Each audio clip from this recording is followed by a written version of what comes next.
Tumekutana hapa leo viongozi ambao wamechaguliwa kutoka mirengo mbalimbali, lakini leo tumekutana kama viongozi wa jamii kutoka mkoa wa Magharibi kujadili masuala ambayo yanahusu jamii yetu na masuala mengine ambayo ni ipuka ambayo yamekuwa yanatendeka katika taifa la Kenya, kutathmini kamilifu nafasi yetu katika hii serikali na katika taifa la Kenya iko ipi.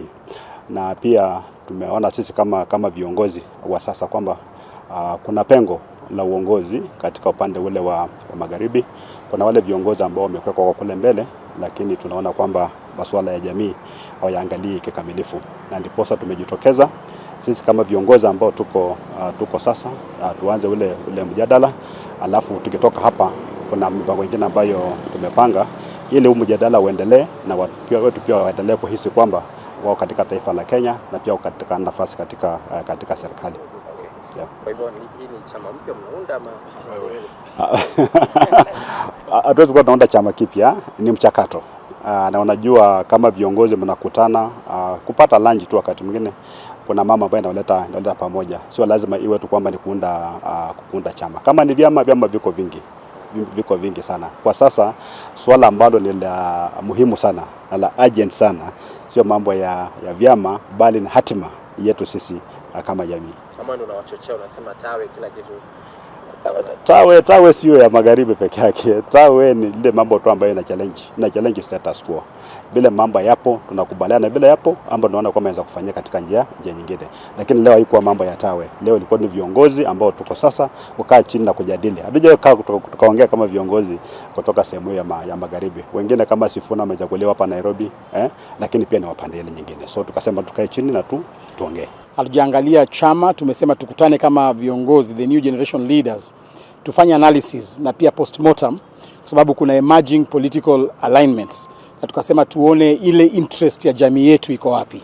Sababu tumefanya hivyo ni kwa sababu wale viongozi ambao wamekuwa tunaona hawajatuelekeza vizuri. Hiyo ndio ukweli wa maneno, na tukasema kwamba tukuje sisi kama viongozi wa the new generation tuanze kusemezana, na tumekubaliana kwa kauli moja kwamba hatuwezi jiongelea vile sisi tunataka. Ile shida ambayo tumekuwa nayo ni kwamba wale viongozi ambao wamekuwa hapa juu wamekuwa kiongea mambo yao kibinafsi, alafu wanasema wana represent community. Sisi tumesema kabla tu decide kitu chochote leo, lazima turudi kwa watu wetu, tusikie wananchi na watu wa mkoa wa Magharibi wanataka nini. So tumekubaliana kwamba tunaenda kuwa na mkutano wa viongozi, grassroots leaders wa mkoa wa Magharibi yote, county zetu 5 zote, on Monday kule Kakamega, na tunaenda kuleta viongozi wote wakuje tusemezane, tuwaambiane what is our way forward as a community. Na tungependa tutembee aje, tungependa tuongee na nani, we want now to chart our way forward as the new generation leaders from the Western region. And as I said, as they have said, we have very many challenges in this country. And one of the things that I hold very clearly in my head is that as leaders you cannot just sit and do nothing. When there are challenges that are facing the people, I think it is incumbent upon us to come together, to reason together and try to see how we can be able to provide solutions to some of the problems we have.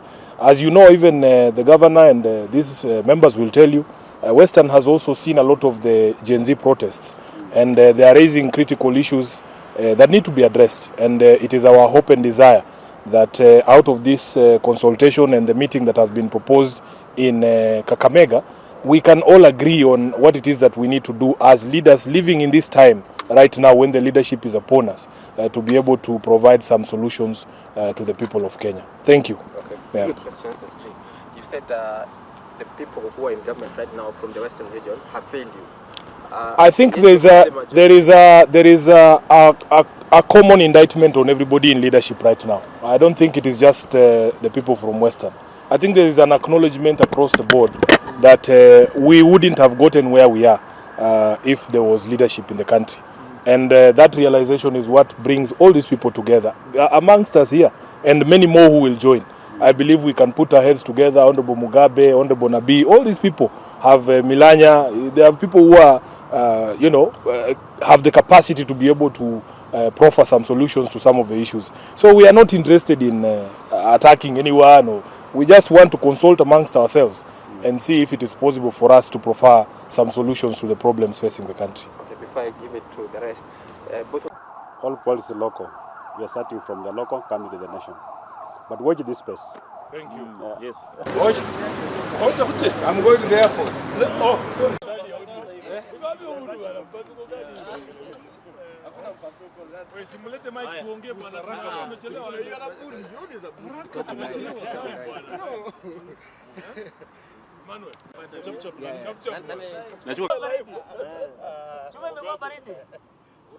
Chuma kimekuwa baridi sasa. Weka 3.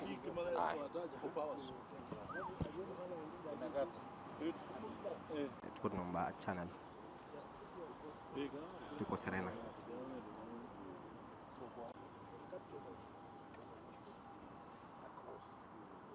We are ready when you are ready. I think the rest will share clips.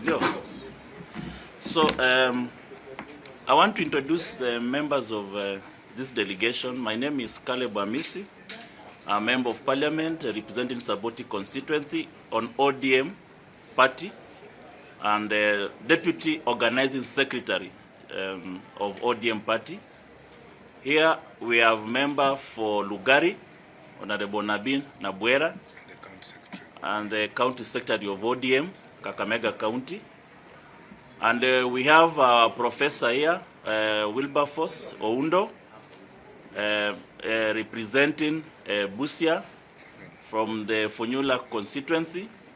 We have Mugabe from Likuyani constituency.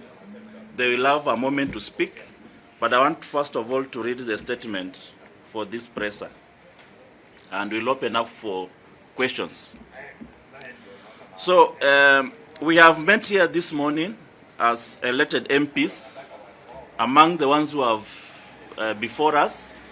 In addition, we have Honorable Kibangendi, who is supposed to be here, Honorable Soti, who is supposed to be here, Honorable Edwin Sifuna is supposed to be here, and they are part of this statement they have all signed. And we have met here as elected MPs and members in good standing of the Orange Democratic Movement party to set the record straight with regard to recent happenings within the party. We wish to make clear that many of us, if not all of us here, were present during both the ODM and the Azimio parliamentary group held on the 12th of July at the Jaramogi Foundation in Nairobi.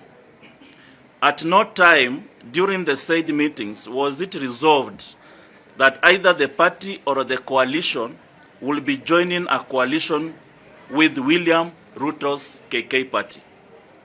It therefore came as a shock when senior members of ODM showed up on a list of cabinet appointees announced by Ruto yesterday. That some of our leaders have chosen to join a government indicted by the Kenyan people reflects badly on a party that has always advocated for and stood with the people.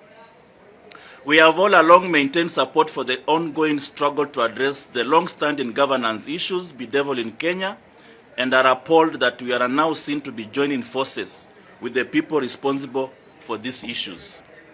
To make it worse, the appointment do not reflect the diversity of the party we love, as there clearly was no regard to gender, age, or regional considerations.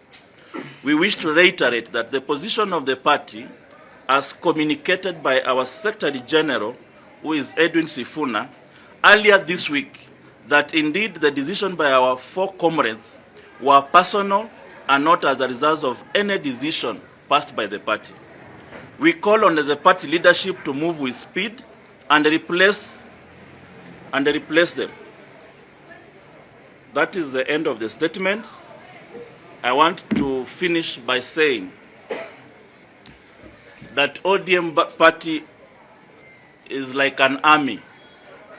4 of our generals and the brigadiers have deserted duty and are gone to sleep with our enemy.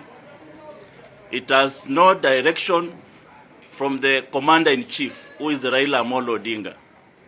The party leader was abroad on a private visit, only to come back and find 4 generals and a brigadier have deserted duty and joined the opposite camp. So we are saying this is not the position of the party. Such monumental decision affecting the history, the principles, the ideologies of the party must have been passed by the parliamentary group meeting. I want to give my colleagues to add on what I've said, and I'll leave room for questions.